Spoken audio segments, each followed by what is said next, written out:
Picture this. It's 2000, Las Vegas, late. A 19-year-old girl walks into a chapel off the Strip. Nobody knows she's there. No cameras, no publicist, no mother. Her family won't find out until her sister Googles her name the next morning and discovers it's a matter of public record. She gets married in Las Vegas on ecstasy. That girl is Kim Kardashian. And that night, chaotic, impulsive, completely unplanned, is where one of the most calculated rises in modern celebrity history actually begins. 6 years later, she will be standing in the shadows of the same city, carrying Paris Hilton's bags through the back entrance of Jet nightclub at the Mirage. Nobody in the room knows her name. Nobody is photographing her. She is background noise in someone else's story. 12 months after that, she is the story, the most famous woman on earth, the woman Paris Hilton used to employ, the woman who took everything she learned in Las Vegas nightclub backrooms and built a $4 billion empire out of it. But before any of that, Las Vegas got her first. Las Vegas always gets them first. Hello, I'm Justin, and this is Vegas Untold. To understand the rise, you have to understand what she came from. Kim Kardashian was born October 21st, 1980, in Los Angeles. Her father was Robert Kardashian, high-powered attorney. Household name, though not yet. That came in 1995, when he stood at the defense table of the O.J. Simpson trial as one of the most watched legal proceedings in American history, played out live on television. Kim was 14 years old. She grew up watching her father navigate the machinery of public attention at the highest possible level, the cameras, the press, the way perception shapes reality in real time. She absorbed something most teenagers never have occasion to learn, that the camera is a tool, not just a lens. She also grew up around money, around celebrity, around the specific Los Angeles wealth that puts your children in the same preschool as Paris Hilton. That is not a figure of speech. Paris Hilton confirmed it herself. The two knew each other as little girls. They ran in overlapping circles that included Nicole Richie and improbably the extended Jackson family. Kim dated T.J. Jackson in high school, one of Michael Jackson's nephews. It was through that relationship she first crossed paths with a music producer named Damon Thomas, who was working with TJ's group 3T in the recording studio. She was a teenager, he was 10 years older. They met, they kept in touch. And then Las Vegas entered the story for the first time. The year is 2000. Kim Kardashian is 19 years old. She and Damon Thomas are in Las Vegas. The details are sparse because for years, almost nobody knew this had happened. There were no cameras, no paparazzi, no publicist, no Kris Jenner coordinating the moment, just a 19-year-old girl, a 28-year-old music producer, and the famous impulsiveness that Las Vegas has been selling since 1931, he asked. She said yes. They walked into the little white chapel off the Strip and got married. Her sister Courtney found out by Googling Kim's name the next morning. It was public record. Kim told her mother after the fact. The entire Kardashian family, the same family that would eventually orchestrate a televised $10 million wedding for Kim, found out about her first marriage from the internet. Years later, on a 2018 episode of Keeping Up with the Kardashians, Kim described that night with the bluntness she became famous for. No, the first time. I did ecstasy once and I got married. I did it again. I made a sex tape, like everything bad would happen. Damon Thomas pushed back on that. He told Vlad TV in 2022 that you don't stay with someone for 4 to 5 years because of one drug-fueled night. He said the statements were irresponsible, that their kids go to the same school. Whatever the truth of that evening, the marriage lasted almost 4 years. It ended in court documents that alleged controlling behavior, alleged isolation, alleged physical abuse. Damon denied all of it. The divorce was finalized in 2004. Kim Kardashian was 23 years old, with a secret marriage nobody knew about, a name that meant nothing outside of Los Angeles, and a very specific thing Las Vegas had given her the first time she came looking for something, a lesson in consequence. She would not forget it. The year the marriage starts collapsing is also the year her father gets sick. Robert Kardashian is diagnosed with esophageal cancer in the summer of 2003. He dies that September. 59 years old, Kim speaks at the funeral. She describes it later as the hardest thing she has ever done. Here is the picture you need to hold. Kim Kardashian, at 23 years old, standing at her father's grave, a marriage falling apart behind her, a name nobody recognizes, and nothing. No show, no brand, no platform, no plan in her hands. Just a name and urgency. So she gets to work. She builds a clientele as a personal stylist. First major client, Brandy, one of the biggest R&B names of the late 90s. Kim organizes closets, pulls looks, shops on behalf of clients. She is not famous, she is useful. She also starts dating Brandy's brother, the singer Ray J.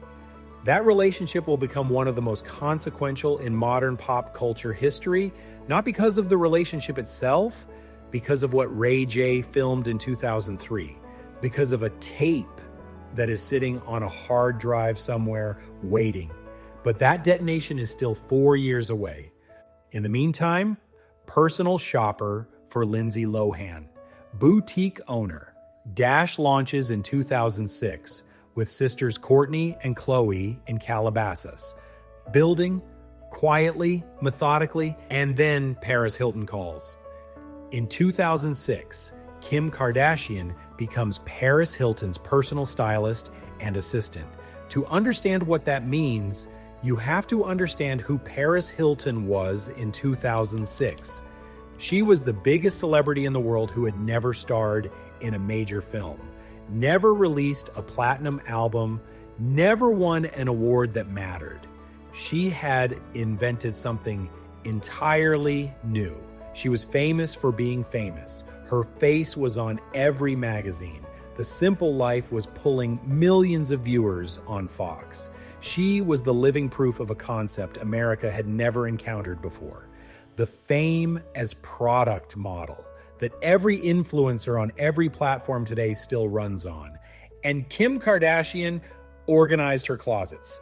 Think about what that actually means. You are 25 years old. You are watching the most photographed woman on the planet get ready for events you will not be photographed at. You carry the bags, you handle the logistics, you know every detail of her wardrobe, her schedule, her strategy, and nobody outside of Paris's inner circle knows your name. Kim appeared in several episodes of The Simple Life. She was photographed accompanying Paris to events. Always there, always in the background of hundreds of paparazzi shots that ran in US Weekly, In Touch, People, and every celebrity gossip site that existed before Instagram made all of it irrelevant. Nobody could name her. A TMZ photographer named Rick Mendoza described the moment he first really noticed her.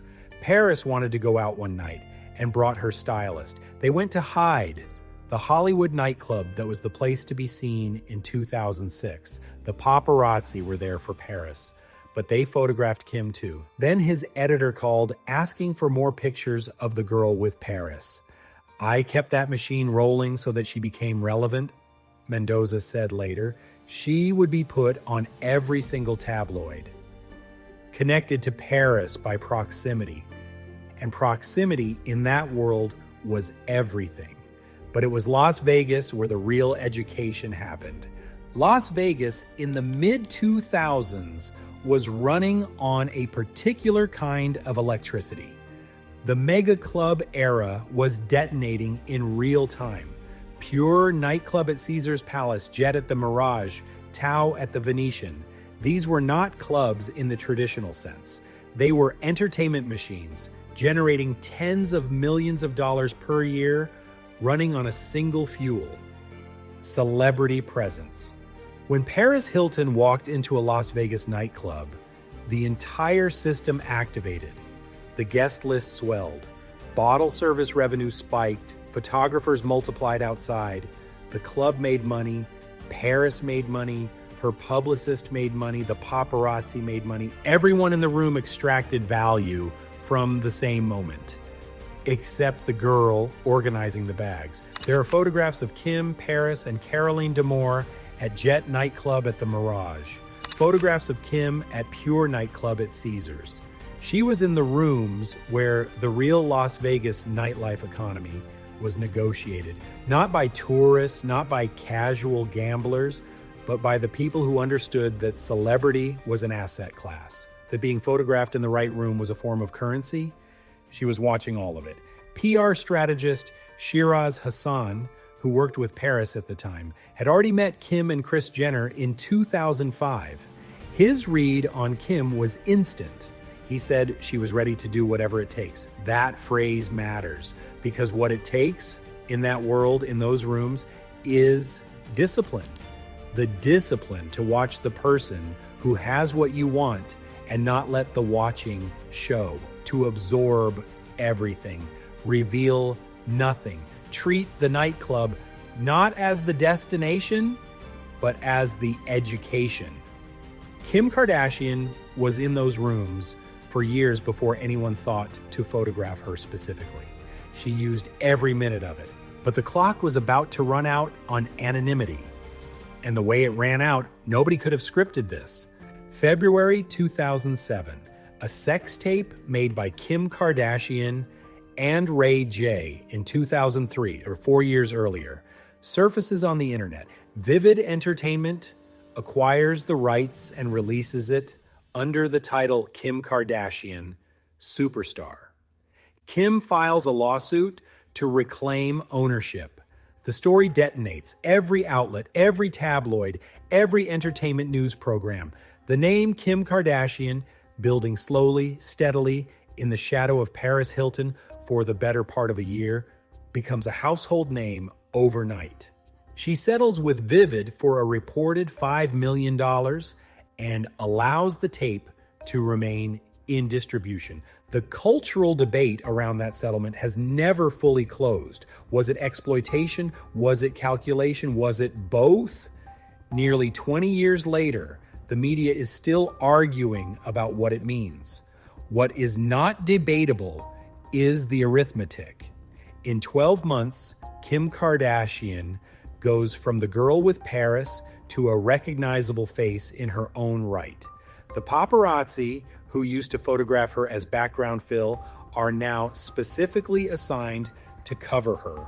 She is on magazine covers. She is being booked at Las Vegas nightclubs, not as an assistant, not as a plus one, as the main event. Shiraz Hassan, the PR strategist who knew her when she was carrying Paris's bags, is now working with Kim directly.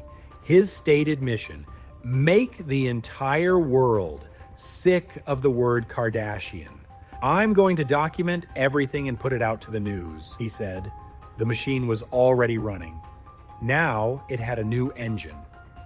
If you want the next Vegas story when it drops, hit subscribe right now. YouTube does not always notify you, and we drop one of these every single week. Everything up to this point was the before, the secret wedding, the years of carrying bags, the tape, the $5 million settlement. All of it was just tuition. Now watch what she does with the degree.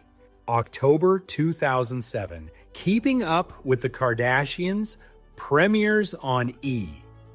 The show is not supposed to work. E! is a mid-tier cable network. Reality shows about rich families who are not especially famous are a notoriously difficult sell. Nobody in television is expecting what happens next. The show becomes a phenomenon. 14 years, 294 episodes, spin-offs in Miami, spin-offs in New York. It migrates to Hulu as The Kardashians and continues to this day.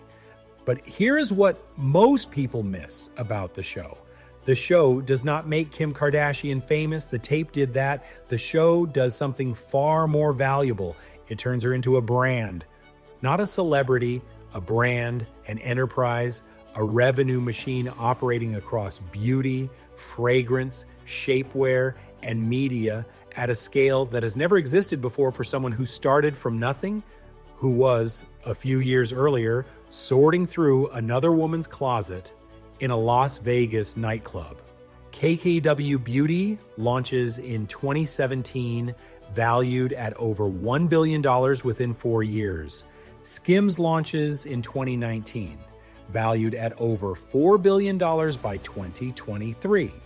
These are not vanity projects. These are real companies generating real revenue, built by a woman who learned in the back rooms of Las Vegas nightclubs exactly how attention gets converted into currency. And the woman who taught her that lesson, she is about to find out exactly what she created. As Kim's star rises, Paris Hilton's trajectory bends. The cultural moment that made Paris Hilton valuable begins to shift. The tabloids that once put her on every cover find new obsessions. The Simple Life ends in 2007. Paris goes to jail for a probation violation that same year, 30 days at Linwood Correctional Facility. The press covers it without mercy. The same machine that Paris had spent a decade building turns on her the moment she became inconvenient. And while Paris is navigating that moment, Kim Kardashian is on the cover of Playboy. Kim is launching her reality show. Kim is being paid to headline Las Vegas nightclub appearances. The reversal is total. Paris makes a comment about Kim's body on a Las Vegas radio show. Widely covered, it reads everywhere it runs as a woman watching someone she once considered beneath her ascend past her in real time. The cruelty in it is precise. It is the specific cruelty of a person who cannot believe what is happening. The assistant had surpassed the boss, and Kim has been largely gracious about it. In a 2019 episode of Keeping Up with the Kardashians, she said simply, "She literally gave me a career." Sit with that sentence for a moment. Paris Hilton gave Kim Kardashian a career as a closet organizer and personal assistant, a position of invisibility, a role designed entirely to make someone else shine. Kim took that invisibility and used it as a laboratory. She studied how the most famous woman in the world moved through rooms, how she handled photographers, how she monetized attention, how she dressed, who she arrived with, how she controlled the frame of every image taken of her. And then she executed what she learned better than her teacher, far better. But to understand what made that possible, you have to go back to Las Vegas. You have to go back to the nightclubs, the back rooms, the years of watching, because what happened there was not just proximity to fame. It was something Kim extracted that nobody else in that room knew was available. Here's the real thesis of this entire story. Kim Kardashian did not become the most powerful businesswoman in modern pop culture despite Las Vegas. She became it because of Las Vegas. And Las Vegas kept collecting tuition long after the Apprenticeship ended. New Year's Eve, 2008. Kim rings in 2009 at LAX nightclub. This time she is not in the background of Paris Hilton's shot. She is the shot. New Year's Eve 2010, Kim premieres a song at TAO Las Vegas. The song is called Jam, Turn It Up. The New York Daily News calls it dead-brained generic dance music. It doesn't matter. The event at TAO runs in every outlet. The name Kardashian appears in every headline. The song was never the point. The room was the point. July 2011. Kim holds her bachelorette party at Teo at the Venetian. She is about to marry NBA player Chris Humphries in front of 440 guests in a $10 million wedding that airs as a two-part E special. The marriage lasts 72 days, Vegas again. Impulsive, cinematic consequences. But here's the thing nobody says when they catalog all of this. Every single Las Vegas moment, the chapel, the nightclubs, the bachelorette party, the spectacle, generates the same product. The same product Kim understood from the very beginning was the real point. Documented attention, not just a room applauding, a room being photographed, written about, broadcast, and archived, the name in every headline, the event in every cultural conversation, permanent record. In the rooms where Paris Hilton was teaching, her things Paris never meant to teach. There's a reason SKIMS opened a flagship retail location at the Venetian in Las Vegas. There is a reason Kim has appeared at Vegas events for 2 decades without a gap. She learned something in those nightclub rooms that most people in business school spend 4 years trying to understand and never quite grasp. Attention is not the goal. Conversion is the goal. Every celebrity who walks through a Las Vegas nightclub gets attention. The bottle service table gets photographed. The entrance gets covered. And for most celebrities, that is where the transaction ends. They take the appearance fee, they go home, the nightclub keeps the revenue. Kim understood the nightclub was not the destination, it was the classroom. She watched how brands negotiated presence, how publicists managed narrative, how Paris Hilton extracted maximum value from minimum effort. Picture it, a photographer staking out the back entrance at Hyde in Hollywood, 2006, waiting for Paris, photographing the girl with Paris as an afterthought, selling the afterthought to a tabloid because the editor asked for more of her. That photographer is now 250 million Instagram followers. Same machine, bigger, faster, no middleman. The girl who organized Paris Hilton's closet understood something Paris Hilton did not. The moment you depend on someone else's platform, you are always one personnel decision away from invisible. So she built her own. In 2017, Kim Kardashian and Paris Hilton appeared together publicly, photographed smiling. The feud, the radio comment, the years of public distance, appears to have thawed. Paris Hilton's story in the years since has been dramatically reframed. Her 2020 documentary, This Is Paris, documented abuse she allegedly suffered as a teenager at Provo Canyon School in Utah. It showed the gap between the character Paris had been performing and the woman underneath it. America, which had spent years mocking Paris Hilton, began to look at her differently. And Kim Kardashian, once dismissed as a talentless media creation, famous for nothing, impossible to take seriously, had her own reappraisal. She enrolled in law school. She became a prominent advocate for criminal justice reform. In 2018, she walked into the White House and lobbied President Trump directly for the release of Alice Marie Johnson, a 63-year-old grandmother who had served 21 years of a life sentence for a first-time nonviolent drug offense. 21 years, first-time offense, clemency granted. The girl who was high in a Las Vegas chapel at 19, who spent years invisible in nightclub back rooms, who was publicly humiliated when a private tape became a global tabloid event, is now studying law and arguing for the freedom of strangers. The circle is not small. It is enormous. Here is what Las Vegas does. It finds the people watching from the edges of the room and gives them a look at how the center works. It runs on excess and spectacle and impulsive decisions and consequence.